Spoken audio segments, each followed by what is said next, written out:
Hi hello welcome back to our channel. ఈరోజు నేను weight loss journey అనేది చూపిస్తున్నానండి. నేను చెప్పాను కదా, ఈ మధ్యలో బాగా పెళ్ళిళ్ళు అనేది అటెండ్ అయ్యానండి. అందుకనే వీడియోస్ పెట్టలేకపోయానమాట. సో ఇప్పుడైతే నేను చాలా వెయిట్ పుటాన్ అయ్యానండి. అందుకనేసి నేను ఈ రోజు నుంచి డైట్ అనేది స్టార్ట్ చేద్దాం అనుకుంటున్నా. సో ఇదైతే ఓట్స్ అండి. చెప్పాను కదా ఇంతకుముందు వీడియోలో మీకు చెప్పాను, నేను వచ్చే వీడియోలో చూపిస్తానని. సో ఈ విధంగా నేను చాక్లెట్ ఓట్స్ అని అంటారండి, బట్ జీరో షుగర్ అండి. దీంట్లో మాత్రము చాలా బాగుంటుంది, మీరు కూడా తప్పకుండా ట్రై చేయండి. నేను ప్యాకింగ్ కూడా చూపించాను కదండి. సో నేనైతే ఈ ఓట్స్ అనేది యూజ్ చేస్తున్నాను అనమాట. ఈరోజు నుంచి స్టార్ట్ చేస్తున్నానండి. ఈరోజైతే ట్యూస్డే నుంచి నేను స్టార్ట్ చేస్తున్నా. యాక్చువల్గా నేను మండే ఊరు నుంచి వచ్చానమాట. సో వెనకంబడే ఇంకా స్టార్ట్ చేయాలి అని స్టార్ట్ చేస్తున్నా. ఓట్స్ ఇంకా వేసేసుకొని, చియా సీడ్స్ వేసేసుకొని, మిల్క్ అండి, మిల్క్ కూడా వేసేసుకొని నేనైతే వెయిట్ పట్టి తీసుకుంటున్నాను అనమాట ఓట్స్ అనేది. సో ఈ విధంగా మిల్క్, ఓట్స్ ఇవన్నీ పెట్టేసుకొని ఫ్రిడ్జ్లో అనేది స్టోర్ చేసుకుంటున్నానండి. మార్నింగ్ తీసి తినడమే అనమాట. ఇవి అయితే జీరో షుగర్ అండి. మీకైతే షుగర్ ఉంటుంది, చాక్లెట్ కదా అనేది ఏముండదు అనమాట. ఇది డార్క్ చాక్లెట్తో చేస్తారు కాబట్టి జీరో షుగర్ అండి. మీరు కూడా వెయిట్ లాస్కు బాగా ఉపయోగపడుతుంది. సో నేనైతే ఇవి 2 ప్యాకెట్స్ అనేది తెచ్చుకున్నానండి. ఈ విధంగా సోక్ చేసేసుకొని మార్నింగ్ మళ్ళీ యథావిధిగా నేను లిడ్ అనేది ఓపెన్ చేసి ఇక్కడ నేను నట్స్ అనేది వేసుకుంటానండి. మీ దగ్గర ఏదైనా ఫ్రూట్స్ ఉంటే ఫ్రూట్స్ ఇంకా ఏవైనా వేసుకోవచ్చు అనమాట. యాపిల్ కానీ ఇలా ఏవైనా ఫ్రూట్స్ వేసుకోవచ్చు. నేనైతే ఇక్కడ నట్స్ ఆల్రెడీ వేయించి పెట్టుకున్నాను అనమాట. పంప్కిన్ సీడ్స్ ఇలాంటివన్నీ 3 టైప్స్. పుచ్చకాయ అంటారు కదండి, పుచ్చకాయ అవి అలా విత్తనాలన్నీ వేయింపి పెట్టుకున్నాను అనమాట. నేను ఆయిల్లో వేయింపి పెట్టుకోలేదండి, ఉట్టిగా రోస్ట్ చేసుకున్నాను అనమాట. ఈ విధంగా వేసుకొని తింటే టేస్ట్ అనేది చాలా బాగుంటుందండి. ఇది తీసేసుకున్నాను అనమాట నేను మార్నింగ్. ఇలా పైన వేసుకుంటే మనకు అదే నైట్ పూట ఆల్రెడీ దాంట్లో ఉంటాయండి, మనకు ఓట్స్లో వచ్చి ఉంటాయి కానీ బట్ ఇంత ఎక్కువగా రావన్నమాట. సో నేనైతే మళ్ళీ వేసుకుంటే అవి క్రంచీగా చాలా బాగా మనకు తింటుంటే చాలా మంచిగా అనిపిస్తుంది. సో నేను అందుకనే అప్పటికప్పుడు వేసుకుంటాను అనమాట. అది తినేసిన ఒక 1/2 అవర్కి అయితే నేను మళ్ళీ రాగి జావా అనేది తయారు చేసుకుంటున్నానండి. రాగి జావా అంటే రాగి అంబలి అనొచ్చు, పెరుగుతో తయారు చేసుకుంటానండి. ఇక్కడ ఒక గ్లాస్ వరకు వాటర్ తీసి పెట్టేసుకున్నాను. అవి మరిగిన తర్వాత రాగి పిండిని నేను ఒక చిన్న గ్లాస్ వాటర్తో వేసేసుకొని పిండిని ఫస్ట్ కలుపుకొనేసి తర్వాత ఈ కాగిన వాటర్లోకి వేసేసుకున్నాను అనమాట. తగినంత ఉప్పు వేసుకున్నాను. సో ఇది బాగా థిక్గా అయ్యేంత వరకు మనము స్టవ్ మీద పెట్టి కలుపుతూ ఉండాలి.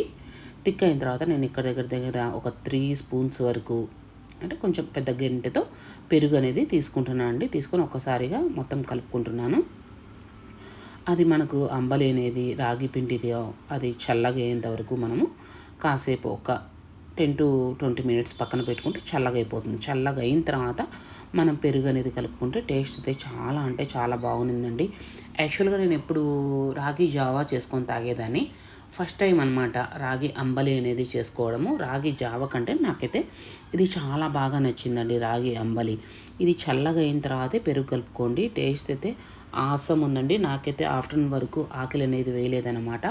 సో నేనైతే ఈ విధంగా బ్రేక్ఫాస్ట్ అనేది కంప్లీట్ చేసేసానండి. ఇక్కడ నేను హెన్నా అనేది తలకు పెట్టుకుంటున్నాను.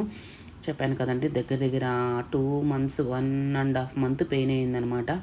ఊర్లు పూజలు అన్నీ చూస్తూనే ఉన్నారు కదా వీడియోస్లలో. సో పూజల వల్ల నేను అస్సలు హెయిర్కి మ్యాక్సిమం నేను హెన్నానే పెడతానండి, ఇంకేం పెట్టను. సో అందుకని హెన్నా పెట్టడం చాలా రోజులు అయిపోయింది. మొత్తం రెడ్ హెయిర్, గ్రే హెయిర్ అంతా కనిపిస్తూ ఉందన్నమాట. అందుకని నేను ఈరోజు హెన్నా అనేది కలుపుకున్నాను. ఏం లేదండి, టీ డికాషన్లో కలుపుకొని ఇంకా నైట్ అంతా సోక్ చేసి పెట్టేసి ఒక 1 or 2 స్పూన్స్ పెరుగు వేసేసి కలుపుకొని అప్లై చేసుకుంటా. ఇంతకుముందు అయితే గుడ్డు అన్నీ వేసుకునేదాన్ని, కానీ ఇప్పుడైతే గుడ్డు అవన్నీ వేస్తానండి. ఓన్లీ పెరుగు వేసేసుకొని హెన్నాలో అప్లై చేసేసుకొని ఒక 1.5 hour వరకు ఉండి ప్లెయిన్ వాటర్తో వాష్ చేసేస్తాను హెయిర్ అనేది. ఇక్కడ అంబలి అనేది చల్లారిందండి. చల్లారిన తర్వాత పెరుగు వేసేసుకొని ఇప్పుడు మనం ఇందాక కాచి చల్లార్చుకున్న రాగి జావా అనేది దీంట్లో వేసేసుకుంటున్నాను. ఈ విధంగా వేసుకొని కలుపుకొని తాగితే ఆసం ఉందండి. చాలా అంటే చాలా బాగుంది. నేనైతే రెగ్యులర్గా ఇదే చేద్దాం అనుకుంటున్నాను. అంటే ఓట్స్ ప్లేస్లో ఇంకా వేరేది కూడా ఎగ్స్ అప్పుడప్పుడు ఎగ్స్ తీసుకుంటాను. కానీ మస్ట్ అండ్ షుడ్గా నేనైతే ఈ రాగి అంబలి తీసుకోవాలనుకుంటున్నాను అనమాట. అంత బాగా నచ్చింది నాకు.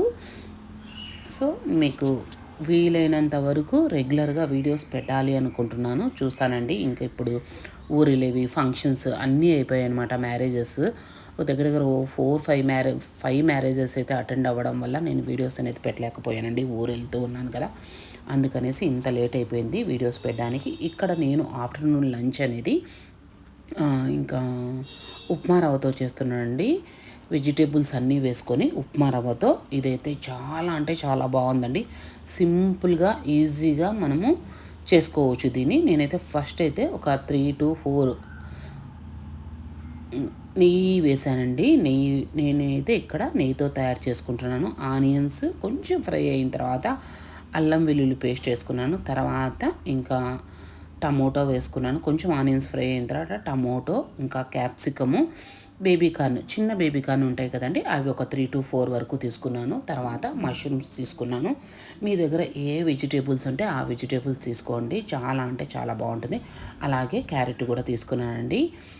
ఈ వెజిటేబుల్స్ అయితే నేనైతే ఈ ఉప్మా అనేది చేసుకున్నాను. సూపర్గా ఉందండి. కిచిడి అనొచ్చు, ఉప్మా కిచిడి అనొచ్చు అండి. చాలా అంటే చాలా బాగా కుదిరింది. నేను ఇక్కడ దగ్గర ఒక మీడియం సైజు గ్లాస్తో ఉప్మా రవ్వ అనేది తీసుకున్నానండి. ఉప్మా రవ్వ వేసేసుకొని ఒక్కసారి మంచిగా, నేను ఇక్కడ కొంచెం దొడ్డుగా ఉంటుంది కదండి, బాంబే రవ్వ కాదు, నేను ఇక్కడ గోధుమ రవ్వ ఉప్మా రవ్వతో చేస్తున్నాను అనమాట. ఒక్కసారి అలా కలుపుకొని ఫ్రై అయిన తర్వాత నేను ఇక్కడ కందిపప్పు ఒక పెద్ద సైజు ఉప్మా రవ్వ వేసుకుంటే గ్లాస్తో చిన్న సైజు కందిపప్పు, చిన్న సైజు గ్లాస్తో కందిపప్పు అనేది వేసుకుంటున్నాను అండి. ఆల్రెడీ వాష్ చేసేసుకొని వేసుకుంటున్నాను. అలాగే ఒక స్పూను కారం వేసుకుంటున్నాను అండి. మీ క్వాంటిటీని బట్టి కారం అనేది యూజ్ చేసుకోండి. కారము, ఇంకా ఉప్పు, ధనియాల పొడి, జీరా పౌడరు ఇవన్నీ యాడ్ చేసుకుంటున్నాను. జీరా పౌడర్. సో ఇవన్నీ ఒక్కసారి మనము కలయబెట్టుకోవాలండి, తిప్పుకోవాలి. ఇలా వెయిట్ లాస్ జర్నీకి చాలా అంటే చాలా బాగా ఉపయోగపడుతుందండి. నాకైతే ఇది తిన్న తర్వాత కడుపు అయితే ఫుల్ఫిల్ అనిపించింది అనమాట. మనం కొన్ని తింటే అరే మళ్ళీ ఆకలి వేస్తుంది అనే ఫీలింగ్ ఉంటుందండి. యాక్చువల్గా నాకైతే ఇది తిన్న తర్వాత అస్సలు అనేది ఆకలి వేయలేదండి. ఈవినింగ్ 5కి అలా తీసుకున్నాను స్నాక్స్ అయితే. ఇక్కడైతే నేను 4 గ్లాసెస్ వాటర్, ఉప్మా రవ్వ ఏ గ్లాస్తో వేసుకున్నానో ఆ గ్లాస్తో నేను ఇక్కడ 4 గ్లాస్ ఆఫ్ వాటర్ అనేది తీసుకుంటున్నానండి. చూస్తున్నారు కదా, మనకు బాగా ఉడికిపోయి వెజిటేబుల్స్ కూడా చక్కగా ఉడికిపోయాయండి. మీ దగ్గర బీన్స్ ఉన్నా ఎనీ వెజిటేబుల్స్ అండి, ఏ వెజిటేబుల్స్ అయినా వేస్ట్ చేసుకోవచ్చు. సో టేస్ట్ అయితే చాలా అంటే చాలా బాగుందండి. తర్వాత మనం పోపు వేసుకోవాలి. పోపు కూడా నేను నెయ్యితోనే వేసేసుకున్నాను. కరివేపాకు, ఇంకా పోపు అంటే మీకు తెలుసు కదండి, ఇవన్నీ వేసేసుకున్నాను, నెయ్యితో వేసుకున్నాను. ఎక్సలెంట్ ఉందండి. తర్వాత ఈవినింగ్ వచ్చేసి నేను ఇక్కడ బీట్రూట్ జ్యూస్ తీసుకుంటాను అండి. ఏబీసీ జ్యూస్ అంటారు కదా, ఏబీసీ జ్యూస్ తీసుకుంటున్నాను. సో అలాగే నేను ఈ పీనట్ బటర్ అయితే ఇంట్లోనే తయారు చేసుకున్నానండి. నేను మండే వచ్చాను కదా, మండే వచ్చేసి అన్నీ కావాల్సిన పదార్థాలన్నీ మార్కెట్కి వెళ్ళి తెచ్చుకున్నానండి. తెచ్చుకునేసి నేను ఇక్కడ పీనట్ బటర్ అనేది ఇంట్లోనే తయారు చేసుకున్నాను అనమాట. చాలా బాగుందండి. మనం బయట కొనే పీనట్ బటర్ కన్నా ఇంట్లో మనం సొంతంగా చేసుకుంటే ప్రిజర్వేటివ్స్ ఏం కలపం కదండి. సో నాకైతే ఇంట్లో చేసుకున్నది కాబట్టి చాలా అంటే చాలా తృప్తిగా అనిపించింది అనమాట. సో ఇంకా ముందు వీడియోల్లో నేను ఆ పీనట్ బటర్ ఎలా తయారు చేయాలి ఏంటి అనేది కూడా మీకు చూపిస్తానండి. ఇక్కడ నేను పీనట్ బటర్లో పీనట్ బాగా వేంపుకొనేసి కొంచెం సాల్ట్ వేసానండి, ఎక్కువగా వేయలేదు. బట్ నాకైతే థిక్నెస్ ఎక్కువగా అనిపించింది అనమాట బ్రెడ్ మీద పెట్టడానికి. మరీ ఎక్కువగా బ్రెడ్ మీద అప్లై చేసుకోవద్దండి, ఎందుకంటే ఈ పీనట్ బటర్ వెయిట్ పెరగడానికి కూడా ఉపయోగపడుతుంది అనమాట. అందుకనేసి నేనైతే కొంచెం అప్లై చేసుకున్నాను. కొంచెం థిక్ అనిపించింది అనమాట. అదే మనం బయట కొన్నామనుకోండి, బ్రెడ్ మీద అప్లై చేయడానికి కొంచెం థిక్ అనిపించింది అనమాట. సో వీడియోతో మళ్ళీ కలుద్దాం. ఓకే అండి, బాయ్.